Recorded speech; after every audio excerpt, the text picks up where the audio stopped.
Navin Singh Khadka from the BBC World Service. Navin, just tell us more about what this report has found. So, as we were talking just now, it's basically about how bad it is. And they have listed all different regions in the world. For example, South Asia tops the list, followed by Africa and then Southeast Asia. And they're talking about, the intensity of this fine particulate matter called PM2.5, how their emissions, or let's say their pollution, is increasing. So on average, we've got a figure of 13% compared to, let's say, what it was 10 years ago. And in some countries, it's much more. And then what they're saying is these countries where you see all these concentration of PM2.5, particulate matter, pollutant, they don't have proper policies. And then also they're not open about their data, about their air quality data.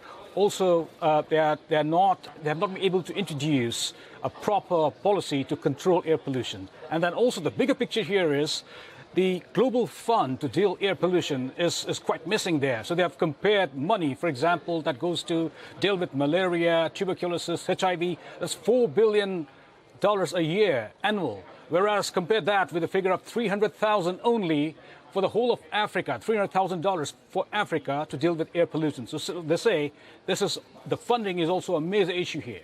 Well, the report also says that South Asia is the worst affected region. Can you explain why that is, and what are the sources of this air pollution there?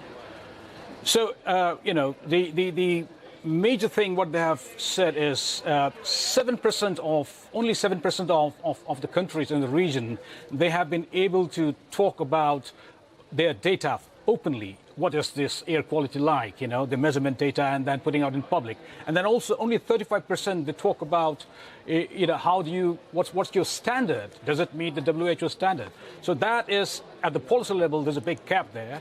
And then also, they're talking about the sources. So as you know, these countries are fast, rapidly developing all this infrastructure development.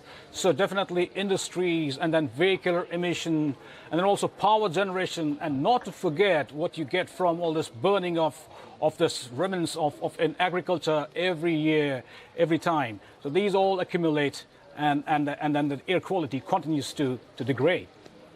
And is there any suggestion about how to fix this? Well, so what they have said is, for countries to start with, they will have to be open about their own data. That's where the starting point is. This is one thing. South Korea talks about it and has demonstrated. The UN has verified this. So it starts with the government to talk about what is the data, and then what is the standard. And then the bigger picture here is, what is the global funding? Why is global funding being so reluctant? Why is it not going for air pollution, whereas we are getting so much money for tuberculosis, HIV, malaria, etc.? So that is what they are talking about. Then, of course, regional collaboration, transboundary collaboration. When you talk about brick kilns, for example, cement industries, they will not stay in your country. If you are emitting them, they will end up in somewhere else as well. So this transboundary thing, things like that. All right, Navin, thank you very much. Navin Singh Khadka from the BBC World Service.